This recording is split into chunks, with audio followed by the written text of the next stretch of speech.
both face-to-face and in a wider format. We had a very comprehensive and useful exchange of views on issues of bilateral cooperation, joint activities, international organizations,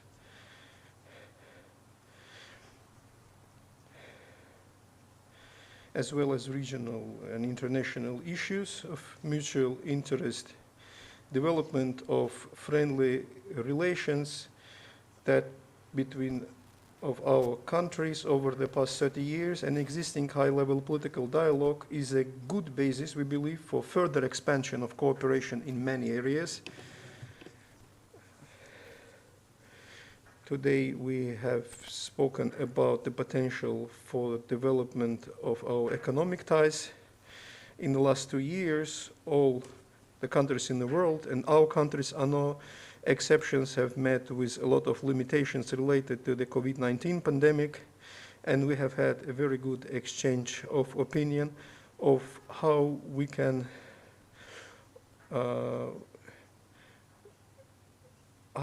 develop our relations in the post-pandemic period, looking into the future. And here, both traditional areas of cooperations were discussed, like agriculture, telecommunications.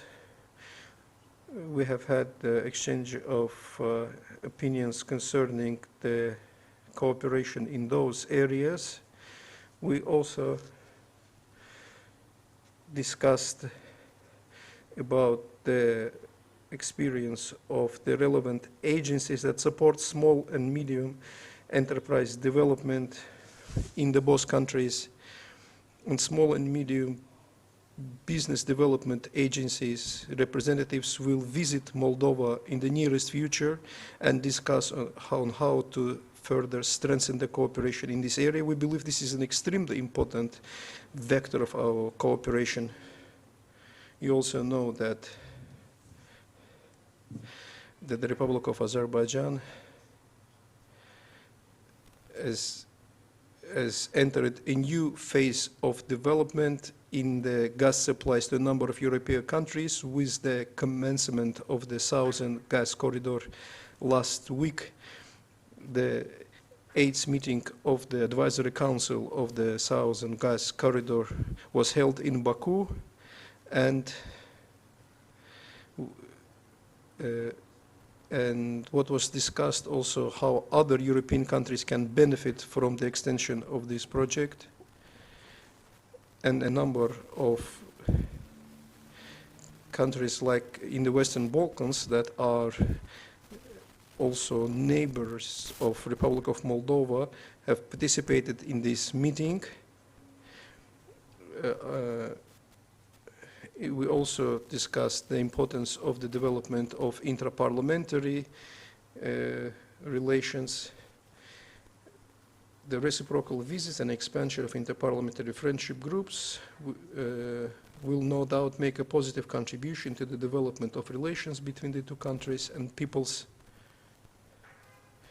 Azerbaijan and Moldova also successfully cooperate in multilateral platforms, including regional and international organizations, UN, OSCE, Council of Europe, Black Sea Economic Council, Guam, the Eastern Partnership Initiative.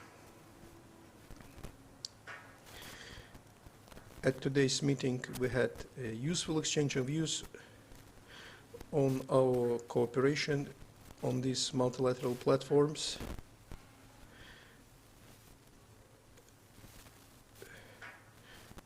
And mutual support within international organizations, both the Republic of Azerbaijan and the Republic of Moldova, strictly adhering to the principle of international law, and we support each other's sovereignty, territorial integrity, and inviolability of borders. And this has been a traditional feature of our bilateral relations. Also, non-interference in internal affairs, and the principle of mutual benefit has always been at the cornerstones of our cooperation.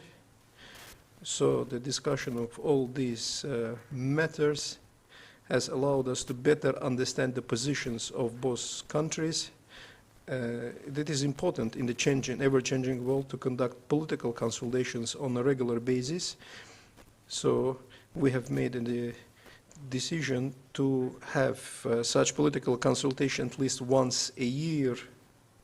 We will also underline the importance of cooperation in the humanitarian sphere. We believe that there are good initiatives and possibilities. Speaking about good examples of cooperation, we spoke about that at the ADA University, students and professional diplomats from Moldova are engaged in a number of programs. This is a good example of our cooperation, and Minister Popescu, as part of the program of the visit, will also tour the ADA University and will have a discussion with Moldovan representatives there. Of course, we also spoke about the issue of regional matters and regional cooperation.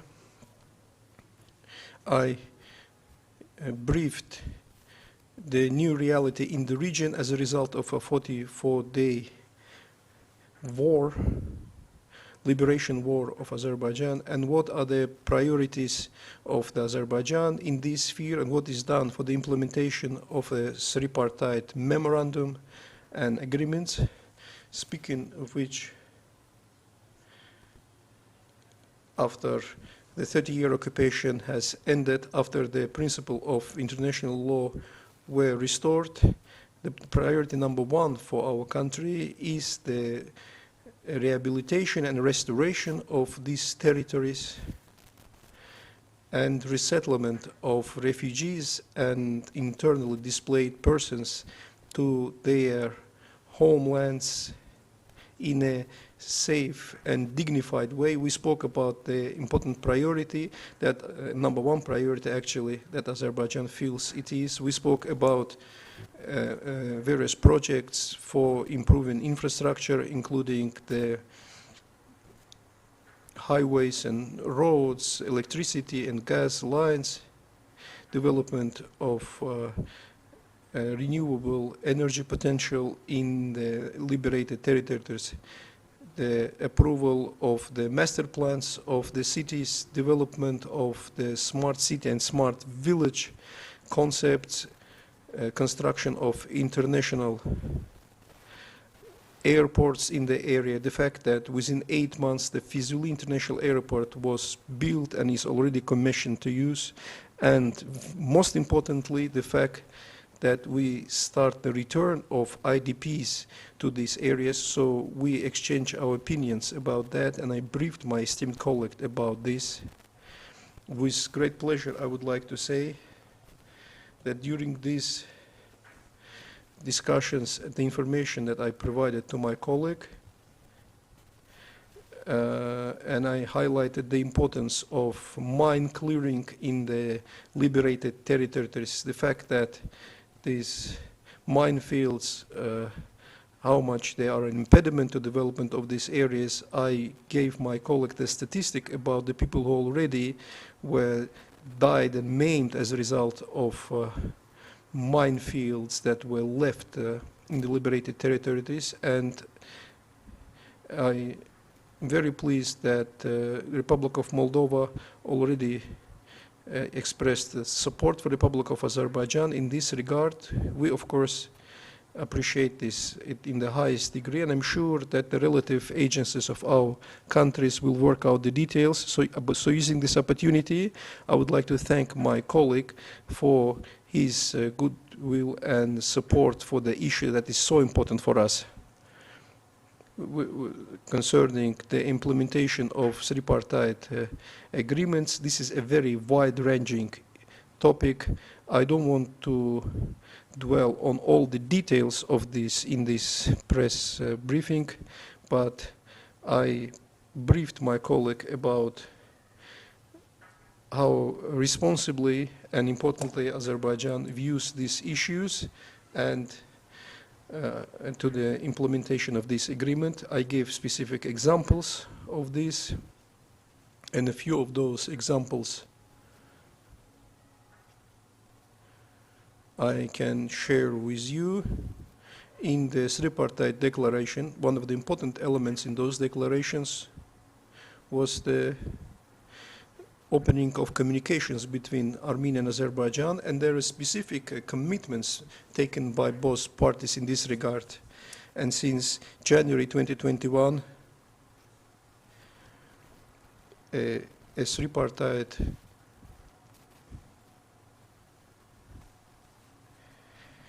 commission headed by the deputy prime ministers of Azerbaijan, Armenia, and the Russian Federation. So this commission, this working group, from the first day of its organization, Azerbaijan expressed full support for this work.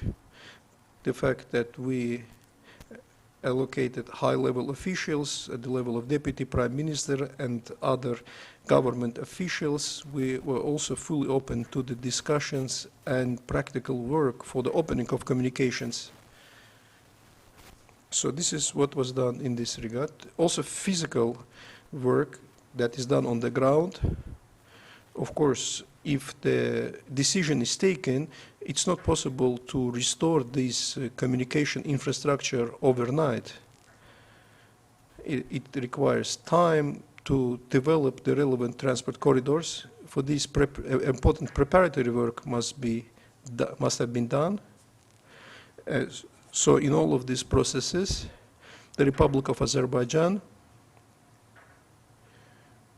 in parallel with large-scale restoration projects implemented in other parts of liberated territories, we also ready to restore 110-kilometer railway link that goes through liberated territories to Armenia. We started working on this back in 2021, and today I briefed my colleague about that 24% of works have been implemented. So by 2023, this project will be fully completed. In relation to that, in addition to all other automobile highways that are being restored in the liberated territories, also the important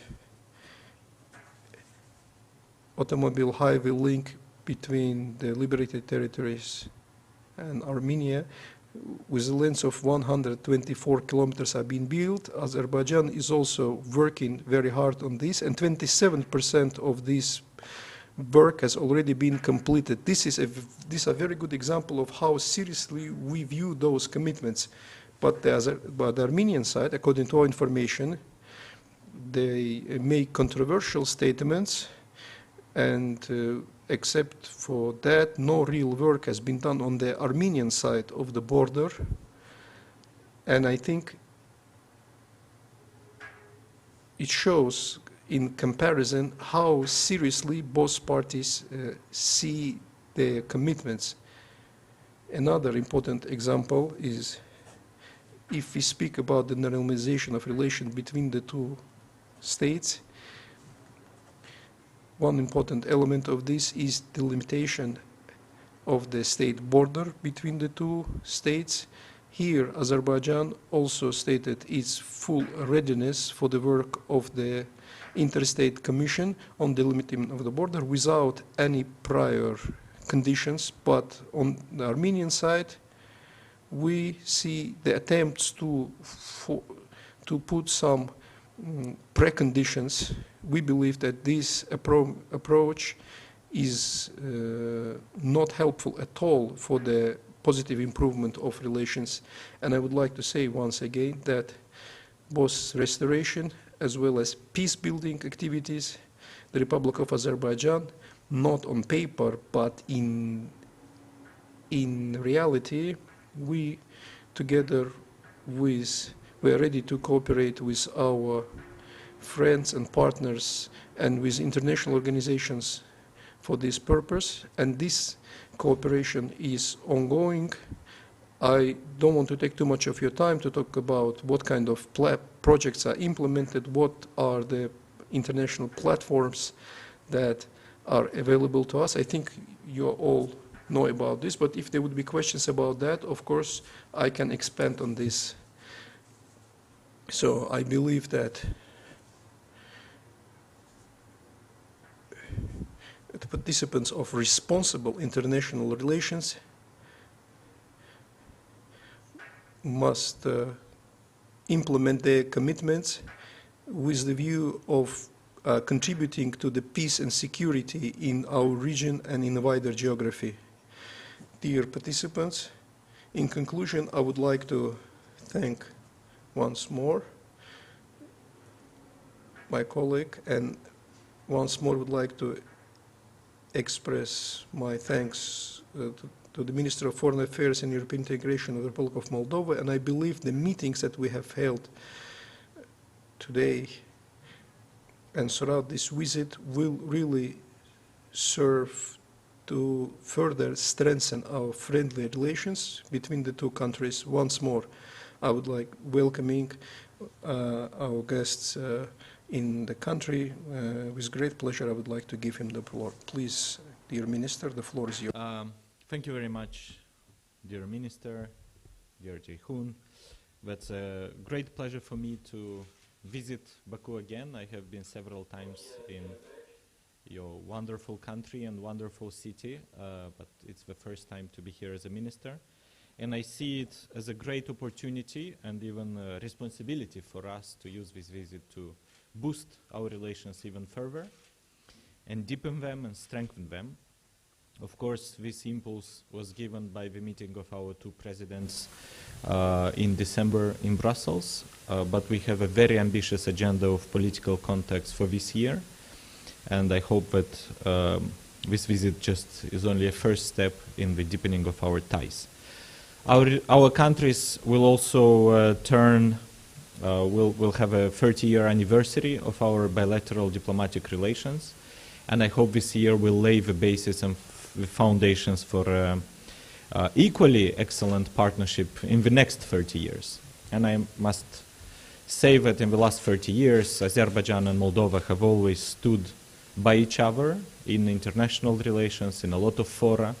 We always supported each other's territorial integrity and sovereignty and inviolability of borders. And of course, we stand by these principles and we always stood by them. And the minister laid out his vision on building peace and a more stable region and restoring it. And we appreciate and we would like to, as you mentioned, to play a useful role in this, a supportive role, to show our solidarity. And we're looking into sending a few experts, some experts who would help demine the regions so that the region as a whole can turn back to a peaceful life and be integrated in the economic and societal development of Azerbaijan and the entire region. So with this, I would also like to say that our discussions today, as you heard, were very fruitful. They were detailed on a lot of issues, and we spoke about the bilateral agenda, how to move things forward, set up new targets in our relationship, but also how we cooperate in international organizations in which we participate. So we touched upon several things. Of course, as I said, our political partnership is at an excellent level and quality, but we want to use that political relationship to deepen our economic ties, and that would bring certainly benefits to our societies, both in Azerbaijan and Moldova. And in order to do this, we agreed on a series of consultations at Deputy Foreign Minister or State Secretary level, but also on several other high-level visits that we plan to undertake between our countries in the next years. Of course, energy cooperation is something that both of our countries are interested. Last week we had another colleague of mine, a Deputy Prime Minister in Baku for the Southern Gas Corridor Advisory Council. It is the first time that Moldova was part of this endeavor and exercise, and here again we discussed ways for us to strengthen cooperation in the energy sector. On our end, of course, in Southeast Europe, together with Romania, Bulgaria, Turkey, the countries of the Western Balkans, we're looking into improving the energy interconnectors and infrastructure so that we have sustainable capacity to transport energy in different directions. We also spoke at length about the potential of our economic cooperation and partnership. Today, there are 113 companies in Moldova with capital from Azerbaijan. This is a very good presence, but of course it is logical that we want even more. We want more companies, more trade, more investments that would bring benefits to both of our nations. And with this, in the next weeks and months, we hope we will create the right platforms for our businesses to come together, to explore opportunities of cooperation in agriculture, potentially processing agricultural products, and exploring other ways for developing business ties that, as I said, would bring benefits to both of our nations. On our side, we also looked for ways to simplify the lives of our citizens in other ways. We in Moldova expressed an interest in gradually moving towards the abolishment of roaming fees for mobile telephony when you cross the border. This is something that we are doing with some EU member states, and we're always very interested to doing it with our friends and partners, because we believe that this makes the lives of citizens and tourists and businessmen travel in an easier, more accessible way. We hope that as our relations intensify, perhaps we could look into opening direct air connections between Baku and Chisinau, and that would be certainly useful for the strengthening of our ties. Apart from being a Deputy Prime Minister and Foreign Minister, I'm also co-chair of the Azerbaijani-Moldovan Joint Commission for Economic Cooperation among our governments. So today we also discussed plans about holding a new meeting of this intergovernmental commission later in spring. The last time such a commission was organized was 10 years ago. From our standpoint, it is high time for us to structure our economic cooperation and be much more systematic in moving things forward, not just between our governments, but also between our societies and businesses. So our hope as well is that on the margins of this intergovernmental commission, we can organize a business forum, of course pandemics allowing, but we believe that, of course, even with the pandemic, it's important for all of us to remember that, you know, our societies need development, need prosperity, need economic ties, and we're very determined to advancing and moving things forward. Also in this capacity of Moldovan chair of the Intergovernmental Commission, later today I will meet my colleague, Minister of Agriculture, Inam Karimov, so we will discuss all of these issues. We're also looking into developing a better dialogue and more cooperation with the Small and Medium Business Development Agency of Azerbaijan, and later today I will also meet the chairman of this agency. And we will look into signing and preparing first and then signing a cooperation agreement between the agency, investment agency in Moldova and the Azerbaijani agency. We also have very good relations and dialogue and exchanges with the Azerbaijani Diplomatic Academy. Moldovan diplomats have come to several courses and trainings at ADA. That's an excellent opportunity for Moldovan diplomats to get to know both diplomatic practice but also Azerbaijan, and these exchanges are important, and we always welcome our Azerbaijani friends and colleagues in Chisinau. And with this, we're also looking into deepening ties between our respective diplomatic academies. It's also a good opportunity to mention and thank Azerbaijan and specifically the Heydar Aliyev Foundation for the renovation of a cultural and education center in Chadrlunga in Moldova. The works in the renovation of this center have been finalized, but we are looking at also a good political opportunity to open this center, but this is something our citizens appreciate.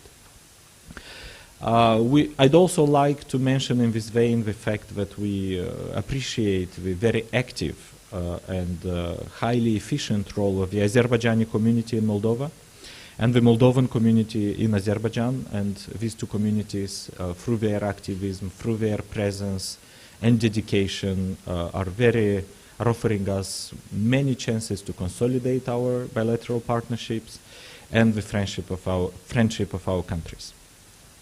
As I said, we also spoke a bit about our cooperation in international fora. We cooperate and coordinate our positions on a lot of issues in the United Nations, in the Council of Europe, in the Black Sea Economic Cooperation Organization. This year, Moldova chairs, this first half of the year, Moldova chairs the Black Sea Economic Cooperation Organization. And here we have good plans to improve links in the Black Sea region, and we've had an exchange on that.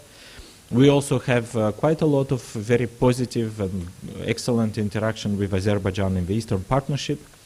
We believe that the Eastern Partnership is an initiative of the European Union which offered a lot of benefits for Moldova, but at the same time it's an initiative that can help foster stability, prosperity and mutual cooperation in the region at large. And within this initiative we do support each other, and we will continue to doing so, and of course that's a platform that helps improve ties and deepen ties with the European Union, but also among ourselves. Another organization where we meet regularly, and actually we met several times in that format already in New York and Brussels, is GUAM, the Regional or International Organization for Democracy and Economic Development, if I am allowed to quote its full name. This year Moldova also holds the chairmanship of GUAM. This organization this year will turn 25 years. That's quite a long period of successful interaction and cooperation and coordination among our states. And there will be several high-level events and fora that we will have later this year, but of course we'll inform and keep you updated about our GUAM development plans as we advance into this year. And having said all of that, I would like to also thank Azerbaijan for standing in solidarity with the people of Moldova during this pandemic. And we have received some help and assistance from Azerbaijan to our hospitals and healthcare sector. And in this sense, we are grateful for this solidarity. That is something that always helps strengthen our societal ties, our political ties, and of course, as we discussed today, the main mission for us, Minister, is to deepen our economic ties in ways that make our societies stronger, more resilient, and more prosperous. Thank you very much, Your Excellencies. The Commission will take the questions by video. We have Nicu Popescu.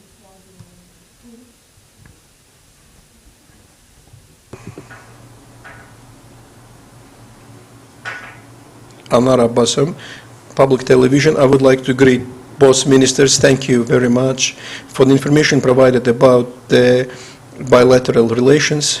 And you spoke favorably about the talks. You also spoke about the development of cooperation. What specific areas of cooperation you can highlight?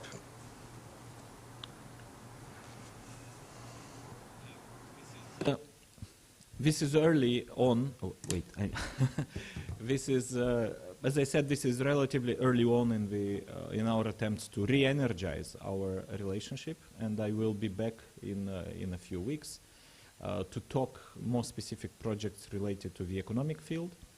Of course, we have done our homework, but before we lay it out, it's also good to coordinate and see where our Azerbaijani friends and colleagues also see some interest. So it's a bit early for me to tell where did we exactly agree to develop our economic ties.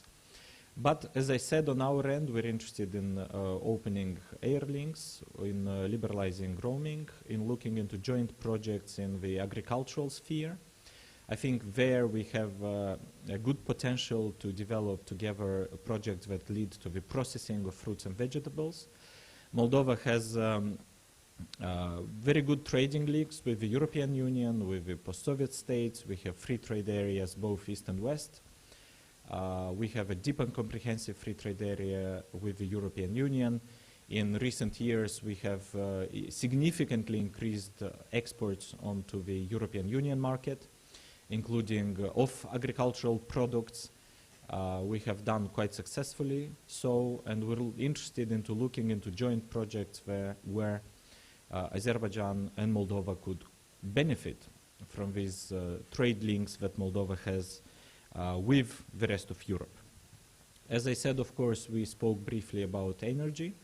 We are looking carefully, and we have multiple dialogues and partnerships on energy issues with our neighbors, with other partners, but we're watching very carefully and very supportively the development of the Southern Gas Corridor.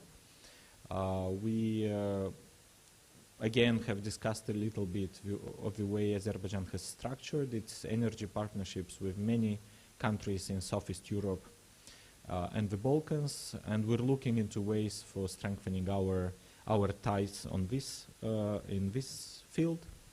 Of course, we know that there are significant there is a significant presence and investments from Azerbaijan in the energy spheres of our neighboring countries in the region, and we are interested in looking for ways to explore these paths of cooperation as well.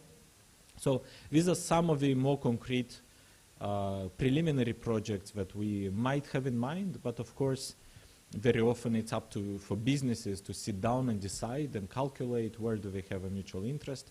We as governments are obliged, and it's our interest, to offer a platform for these businesses, to offer the right information, to facilitate the business environment, but fundamentally it's a business decision whether to proceed with some projects, and therefore my hope is that I will be back to Baku, and we will hold this intergovernmental organization, the business intergovernmental commission on cooperation, the business forum, and together with our businesses we can give you more examples of concrete plans.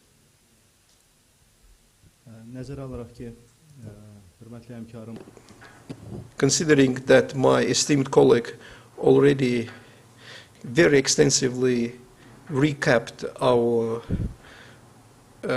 talks specifically in the economic sphere, I fully support what has been said. We spoke about the main areas of cooperation. We had a kind of a roadmap drawn up, very on a general level, but not specific projects have been agreed. So the importance is the restoration of the work of the bilateral intergovernmental commission, and of course supporting the business to develop those ties. For this we need to conduct joint business fora to develop a platform for small and medium business development. We agreed to have reciprocal visits concerning these issues. I think we also need, if there is a need to expand and strengthen our legislative and normative framework for this. Currently we have 65 different agreements and memorandum between Azerbaijan and Moldova. 3 are being discussed, and if we need more, we can discuss and agree on those as well.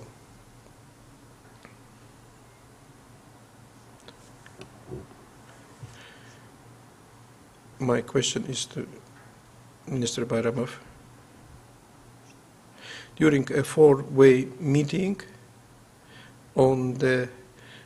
held on the February 4th, the humanitarian issues took precedence, and our President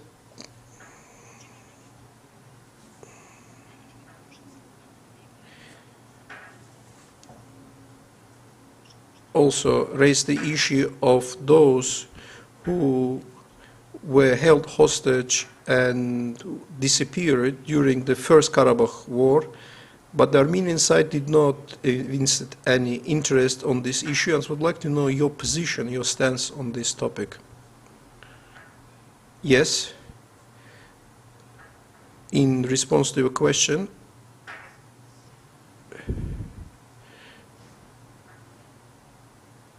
you said that you speak about the first Karabakh war from early 1990s. Those thousands of people who were held hostage, who were disappeared, and we don't know about what happened to them. This is not a new topic, but this is a very sensitive and painful topic for Azerbaijan. Azerbaijani side, for many years, for decades, tried to raise this issue with various mediators in various international platforms. Throughout all of these years, and before the 44-day patriotic war, we saw no constructive position, neither constructive position nor implementation of commitments before the international humanitarian law, nor any human norms on the Armenian side. 0% interest to all of these humanitarian issues on the Armenian side. So on February 4th, President Aliyev had a discussion with Charles Michel and Emmanuel Macron, the President of France, together with the Prime Minister of Armenia. So we had this four-way discussion, and using this platform, and using this opportunity, this platform, with the participation of the President of the French Republic and the President of the European Council, once more to highlight the importance of the fate of the people who disappeared during the First Karabakh War. We are talking about 3,890 people, of which 719 are children, women, elders, and other civilians. And during this discussion, the Armenian side committed to cooperation. So after 30 years, they committed to collaboration on this issue, but since then, they were quite, I don't know how to say, paradoxical, completely illogical statement by the Minister of Foreign Affairs of Armenia after a few hours.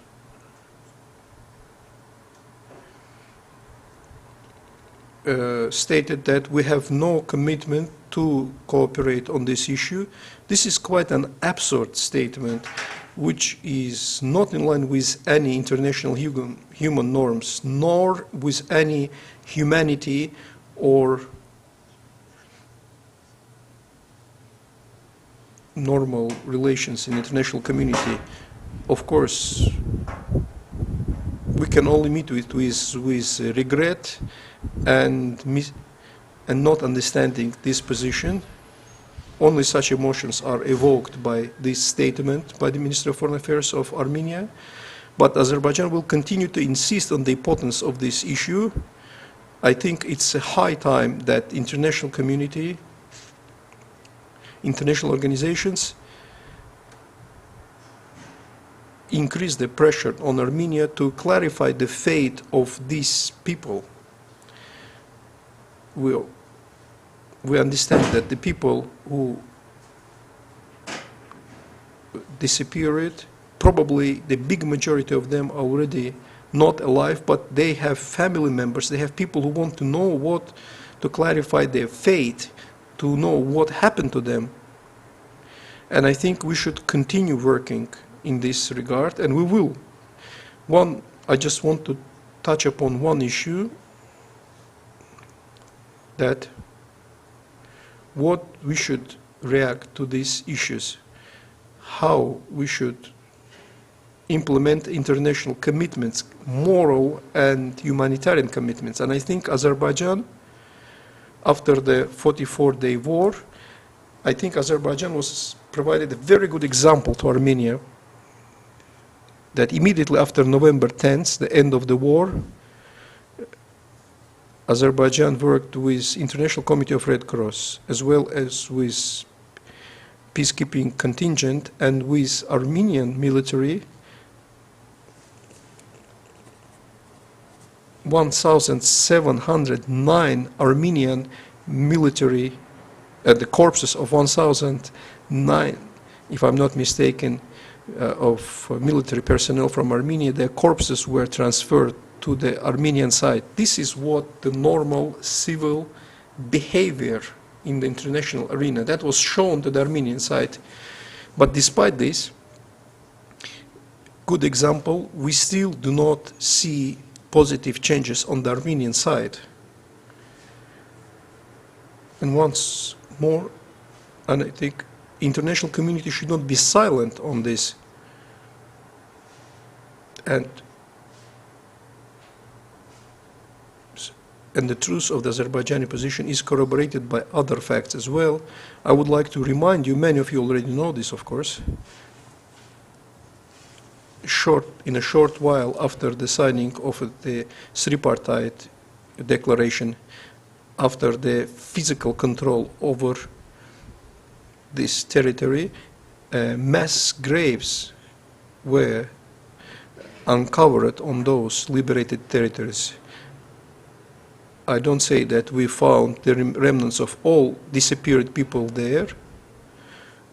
We've seen them in the district of Kalbajar and in around Shusha. Those mass graves were found. So if Azerbaijan within short weeks and months was able to find those graves, mass graves, it means that Azerbaijan, that Armenia over 30 years could have found them, could have identified them for a long time ago, but unfortunately they are not willing to do that.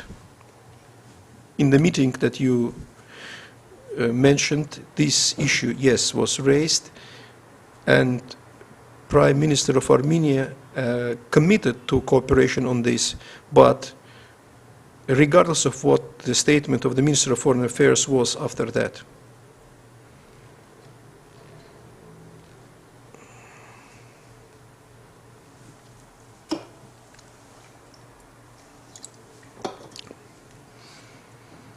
Between Azerbaijan and Moldova on the international platforms, multilateral platforms, including Guam, Black Sea Economic Cooperation Organization, Eastern Partnership, and etc. And actually, they have good cooperation. My question is that your views on prospects of this cooperation, and more precisely about Guam, what kind of efforts should be made in order to revive Guam?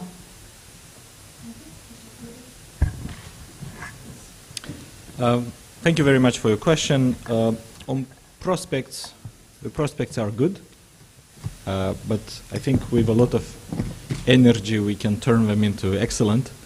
Very often, when it comes to specifically to Guam, for this year under the Moldovan chairmanship, we plan to strengthen political dialogue. So we hope this year to hold a meeting of a summit of the presidents and of the prime ministers within this organization. So at some point we will work out the details. But our aim is also to deepen sectoral cooperation and enhancing our cooperation on practical issues. So everything that is related to infrastructure, transport corridors, facilitating the flow of goods through customs, through physical barriers. This is what we want to focus on in order to boost the prosperity of our country. So in this sense, Guam has this very practical dimension of cooperation, and we're looking forward to moving things forward. And of course, given that Guam will have 25 years this year, as I said, it's also right and correct to remind that this organization emerged in this format because of the solidarity our states had when it comes to mutual support for territorial integrity. At the time, our countries, and they still do, coordinated their position on support for territorial integrity in the OSCE. And this is how the first time the Guam format appeared. This is something that we keep on, that unites politically our countries. But, as I said, it's very important for us to use this basis and to achieve much more practical progress when it comes to interconnections, energy, transport, infrastructure, facilitating the flow of goods, so that we have these two pillars in Guam that will serve our societies and citizens. Thank you.